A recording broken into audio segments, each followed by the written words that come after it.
안녕하세요. 올 연말이나 내년 초쯤으로 결혼식 올릴 예정이었던 29살 여자입니다. 하지만 지금은 깔끔하게 파혼했어요.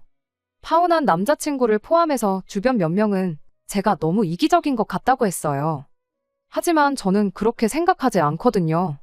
여러분들께서 제 이야기 들어보시고 정말 제가 이기적인 건지 한번 판단해 주시길 부탁드리겠습니다. 남자친구는 친하게 지내던 지인의 소개로 만나게 되었습니다. 남자친구도 그 지인과 친구 사이였고, 그렇다 보니 서로를 모르고 지내던 저랑 남자친구를 이어줬던 거예요. 연애를 시작했을 때 남자친구의 나이가 31살이었습니다. 연애는 횟수로만 치면 3년을 했어요. 남자친구가 결혼하고 싶다는 이야기는 연애 초반 때부터 나왔습니다. 연애 시작하고 첫 해를 넘기며 지나가는 듯이 이야기를 먼저 꺼내더라고요. 나도 이제 32이지 않냐. 연애도 연애지만 결혼 생각도 해야 할 나이다 하면서요. 그땐 그걸 당연히 청혼이라고 생각하진 않았어요. 하지만 그 덕에 저도 어느 정도 결혼을 염두에 두고 만남을 이어왔어요. 그런데 그 이후부터 남자친구가 본격적으로 결혼에 대한 굳은 의지를 내비치기 시작했습니다. 제가 이야기를 들어놓고 모른 척을 하는 건 줄 알았나 봐요. 레파토리는 맨 처음 말했던 것과 똑같았어요. 내 나이가 이제 벌써 32이다 어쩌고 저쩌고. 한국에서는 그 나이에 결혼하는 게 늦은 것도 아닌데 나이 타령하면서 조선시대 같았으면 벌써 애가 장가갈 나이다 이런 식으로 이야기를 하는 겁니다. 뭔 소리를 하고 싶어서 저렇게 나이 타령을 하는 건가 싶었는데 나중에 가서 하는 말이 하루빨리 결혼해서 자리 잡고 안정적으로 사는 모습 보여드려야지 부모님께 효도하는 거 아니겠냐 하는 거예요. 그래서 제가 단도직입적으로 남자친구한테 지금 나한테 청혼하는 거냐고 물어봤고 이렇게 얼렁뚱땅 청혼하는 거면 나는 못 들은 걸로 하겠다. 제대로 똑바로 준비해와라 했습니다. 뭐 요즘에 청혼 받으면 기본적으로 야경 끝내주는 호텔에서 명품 가방 선물 주면서 한다는데 그런 청혼 바래서 그런 것 아니에요. 그런 거 받으면 당연히 기분이야 좋겠지만 그런 것보다 더 중요한 것들이 있잖아요. 결혼을 하려면 꼭 알아야 할 현실적인 것들 말입니다. 결혼을 위해 어느 정도 준비되어 있는지, 앞으로는 어떻게 할 계획인지 같은 구체적인 이야기를 듣고 싶었어요. 심지어 결혼을 하자고 말을 꺼내는 사람이 고작 한다는 소리가 부모님께 걱정 끼치기 싫고 효도하고 싶어서 결혼하겠다라는 말이라면 그 이야기 듣고 결혼을 결심하는 사람이 세상 어디 있겠나요? 그런데 정말 더 충격적이었던 건 남자친구가 제 말을 듣고 나서 현재 자기 상황에 대해서 이야기를 해줬는데 모아놓은 돈이 1,500만 원이 전부였다는 사실이었습니다. 물론 결혼할 때 돈 얼마 가지고 온 것만 가지고 그 사람을 평가할 수 없다는 사실은 저도 잘 알고 있습니다. 하지만 당시 제 나이가 27살 때였는데 대기업도 아니고 평범한 일반 기업에서 사회생활 막 2년 된 햇병아리 사회초년생이었던 저도 당시 2천만 원이 넘는 저금을 가지고 있었어요. 그런데 저보다 5살 많은 남자친구가 결혼하자고 징징 노래를 불러싸던 그 남자친구가 당장 까놓고 보니 5,100만 원도 아니고 1,500만 원이 전부라고 하니 놀랄 노자 황당할 따름이었죠. 그래서 결혼이 그렇게 급한 상황이거든. 나 말고 다른 사람 만나라고 이야기했어요. 돈 얼마 때문에 이별을 하자는 속물이 되는 것 같아서 싫었지만 아무 준비도 없이 결혼을 하겠다고 드는 사람과 미래를 준비하는 것도 답이 없다고 생각했거든요. 제가 뭐 다른 사람들처럼 남자라면 모름지기 결혼할 때 집을 해와야 한다 그런 걸 바라는 건 아니었습니다. 하지만 결혼은 현실이잖아요. 성격 좋은 건 장점이긴 하지만 경제관념 없는 건 아무리 성격 좋다는 거 하나만 가지고 도무지 커버할 수가 없었거든요. 그런데 남자친구가 그럼 자기한테 시간을 좀 달라고 하더라고요. 앞으로 자기 통장에 1억 찍힐 때까지 열심히 저축하겠다. 그리고 나서 청혼을 하겠다. 뭐 이런 식으로요. 1억으로 서울에서 뭐 아무것도 못한다는 사람들이 많긴 했지만 저는 그 말을 믿어보기로 했어요.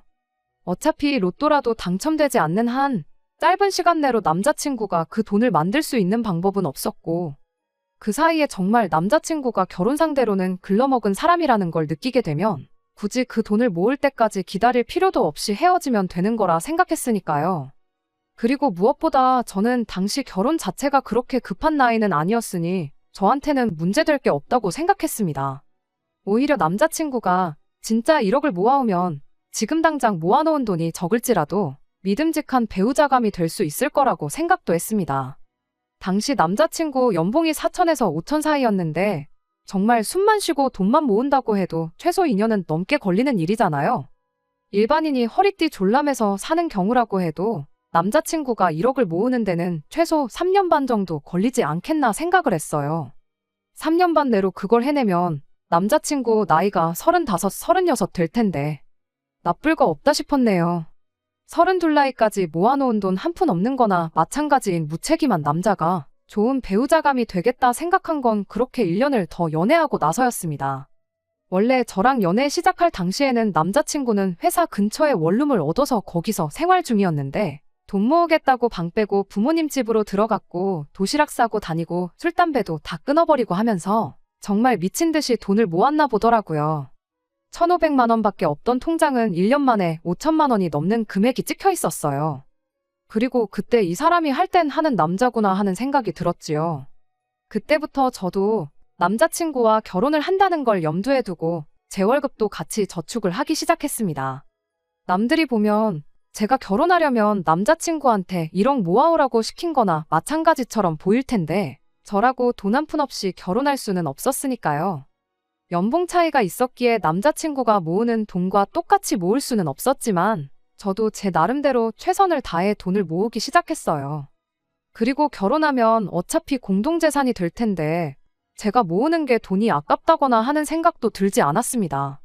그렇게 쭉 남자친구와 만남을 이어오게 되었고 2년 차에 남자친구 통장에 8천만 원이 넘게 되고 저도 5천만 원 정도 모았을 때 본격적으로 결혼 준비를 시작하게 되었네요. 그게 올해 봄의 이야기입니다. 그렇게 남자친구와는 계속해서 저축을 하면서 결혼 준비를 차근차근 시작하기로 했어요. 남자친구도 이미 결혼하고 싶다는 이야기 꺼내고 2년이나 지났는데 뭐 급하게 할 게 있냐면서 천천히 준비하자는 분위기였고요. 그래서 올 겨울이나 내년 초쯤에 결혼식을 올리자고 결정을 하게 된 겁니다. 그렇게 되면 아마 남자친구는 1억 정도, 저도 못해도 6천에서 7천 사이로 모이지 않겠나 싶었고 그 돈이면 대출 끼고 적당한 전세의 결혼식 비용까지 다 가능하리라 생각됐거든요. 그렇게 본격적인 결혼 준비 시작하고 얼마 지나지 않아서였어요. 제 위로 오빠가 있어요. 저희 오빠는 남자친구와는 나이가 같아요. 오빠랑은 안 보고 지낸 지가 꽤나 오래됐는데 뭐 무슨 일이 있어서 연을 끊고 지내거나 그런 건 아니었고요. 오빠가 군대 다녀오고 나서 미국으로 유학을 가게 되었는데 거기서 알게 된 분하고 가깝게 지내면서 아예 미국에 눌러앉기로 결심을 했었거든요. 자세한 이야기는 모르는데 뭐 운때가 맞아서 영주권도 꽤나 빨리 취득을 했고 시민권도 취득을 했어요. 남자친구랑 다른 점이 있다면 저희 오빠는 비혼주의자로 애초에 결혼에 대한 생각이 전혀 없었던 상황이고요. 그런데 혼자서 10년이 넘는 세월을 혼자 타국에서 지내고 영주권 후원까지 해줬던 분하고 사이가 틀어지면서 아는 사람도 없이 너무 외롭다는 이야기를 하게 되었고 겸사겸사 저희 부모님한테 아예 미국으로 건너와서 살 생각이 없냐고 물어왔었거든요. 부모님은 다 늙어서 말도 안 통하는 나라에서 살 필요가 뭐가 있냐며 거절하셨던 걸로 알고 있었는데 아무래도 오빠가 너무 힘들어하다 보니 부모님이 결국 오빠가 있는 곳으로 이민을 가기로 결정을 하게 되었습니다. 오빠가 사는 지역도 교민들 수가 워낙에 많아서 이야기 들어보니 영어 한마디 못해도 한국 사람 사는데 아무런 문제도 없는 그런 동네라고 했기에 부모님도 그렇게 하기로 결정을 내리셨던 것 같아요. 거기에 이미 저 모르게 해서 초청이민 수속까지 다 받아놓은 상황이었더라고요. 저한테는 따로 말을 하지 못했던 건 외로워하는 오빠 때문에 저를 한국 땅에 혼자 남겨두는 거나 마찬가지였다 보니 어떻게 말을 꺼내야 할지 모르셨다는 것 같아요. 그 와중에 제가 남자친구와 본격적으로 결혼 준비를 시작했다 하니 당신들이 저를 두고 오빠한테 가더라도 제 곁에 저를 지켜줄 사람이 생기는 거나 마찬가지니 안심이 된다 하시면서 그제서야 저한테 이민 사실을 알려주신 거였고요. 원래는 제 결혼식이 끝나고 난 뒤에 떠날 생각이었는데 오빠가 당시 심적으로 너무 힘들어하던 상황이었으니 저희 부모님도 그걸 그냥 두고 볼 수는 없었던 것 같았습니다. 제 결혼식 땐 어차피 오빠도 한국에 와야 하니 일단 먼저 떠나시겠다고 하시더라고요. 대신 혼자 남을 저한테는 살고 계신 집을 증여해 주신다고 하셨고요. 사실 결혼 비용 때문에 고민하면서 가장 큰 문제가 신혼집 문제였는데 생각지도 못한 걸로 신혼집이 생겨버릴 거라고는 상상도 못했습니다. 그렇게 가장 큰 문제가 해결돼 버리니 저도 저지만 남자친구가 제일 좋아하더라고요. 원래는 빌라나 적당한 작은 전세로 시작하려고 했는데 신혼집 문제 완전히 해결돼 버리고 모자라다고 생각했던 돈이 여윳돈이 돼버린 거나 마찬가지였으니까요. 아무래도 부모님이 쭉 살아오신 집이라 집이 오래되기도 했고 해서 리모델링은 필수로 해야 하는 상황이었어요. 저도 다른 것도 아니고 신혼집인데 이참에 고치는 편이 더 좋겠다는 데에는 당연히 동의를 했고요. 남자친구가 모아놓은 돈으로 리모델링을 하고 나머지 혼수를 다 채워오기로 했습니다. 그래도 대충 견적내보니 돈이 남겠다는 생각이 들었고 남자친구는 그 돈과 제가 모아놓은 돈으로 외제차를 사자느니 어쩌자니 하는 이야기를 하더라고요. 남은 돈에 대해서는 천천히 생각해보자고 했어요. 집이 해결되면 맞벌이 하는데 돈 모으는 일은 순식간이라고 생각했고 그 돈으로 다른 곳에 투자를 하든 진짜 외제차를 사든 더 좋은 방법이 있을 거라 생각했으니까요. 예정대로 저희 부모님이 먼저 오빠가 있는 미국으로 떠나시게 되었고 지난달부터 본격적으로 혼수며 리모델링이며 결혼 전에 미리 준비해야 할 것들을 알아보기 시작했습니다. 리모델링 업체를 정한다고 여기저기 다니면서 견적 내보고 비교하고 있다가 괜찮아 보이는 분을 만나 그 업체로 정하게 되었어요. 그리고 나서 이제 벽지며 바닥이며 자세한 내용에 대해 처음 상담을 받기로 한 날이었는데 남자친구가 그 자리에 자기 부모님을 데리고 왔더라고요. 업체는 제가 여기저기 다녀보면서 알아볼 거 다 알아보고 정한 건데 한다는 말이 제가 경험도 없고 그러니 괜히 눈탱이 맞을 수 있다고 도와주러 온 거라고 하더라고요. 저도 처음엔 조금 어이가 없긴 했지만 저희 부모님도 벌써 미국으로 떠난 상황이었다 보니 그래도 경험 많은 어른이 같이 있으면 도움이 되지 않겠나 하는 생각이 들어서 같이 업체에 방문을 하게 되었지요. 시작하자마자 남자친구 부모님이 도어락부터 인터폰 같은 건 돈 받지 말고 그냥 해달라고 하면서 업체 실장님하고 조율을 하기에 잘 데리고 왔다는 생각이었어요. 그런데 벽지랑 장판을 고르는 와중이었는데 안방에 들어갈 벽지랑 장판만 다른 걸로 하자고 하시면서 당신들 마음에 드는 걸로 고르시더라고요. 제 스타일도 아닌 걸 억지로 하라고 하시는데 이게 뭔가 싶었어요. 견적 다 내고 나서 같이 식사를 했는데 그때는 분위기상 넘어가긴 했는데 자꾸 안방 벽지랑 장판 이런 게 자꾸 마음에 걸리더라고요. 방 3개짜리 아파트긴 하지만 이러나 저러나 잠자는 시간 포함하면 하루 중에 집에서 가장 오랜 시간을 보내는 방인데 장판이랑 벽지가 제 마음에 안 들면 정이 안 갈 것 같아서요. 그래서 남자친구 부모님 같이 식사하는 자리에서 벽지랑 장판은 그냥 집 전체 똑같이 통일성 있게 해야겠다고 말을 꺼냈죠. 그런데 그 말을 듣더니 두 분 반응이 얘가 무슨 소리를 하냐 하는 반응이었습니다. 이어서 나온 말에 저는 어이를 상실하고 말았어요. 아니, 그때 이미 이 결혼은 끝장났구나 하는 생각을 갖게 되었습니다. 남자친구 부모님이 저한테 한다는 소리가 그 방은 자기들이 쓸 방이니 자기들이 고른 벽지와 장판을 그대로 써야 한다고 대답을 했으니까요. 다른 방도 아니고 신혼집 안방을 쓰겠다는 말이 뭔 소린가 싶었습니다. 오시면 얼마나 오신다고 손님 방으로 써도 되는 작은 방을 두고 안방 이야기를 꺼내나 싶었는데 손님으로 오겠다는 게 아니고 같이 살겠다고 하는 이야기였었으니 말이에요. 남자친구 부모님도 제 반응을 보더니 남자친구한테 아직 말 안 했냐는 듯한 반응이더라고요. 식사 자리 끝나고 나서 부모님하고 같이 들어간다는 남자친구를 붙잡아서 자리를 옮겼어요. 그리고 이게 무슨 상황인지 설명해 보라고 했습니다. 남자친구 반응이 더 어이가 없었습니다. 뭐가 그렇게 당당한지 부모님이랑 같이 살 건데 뭐 문제 있냐는 반응이었으니 말이에요.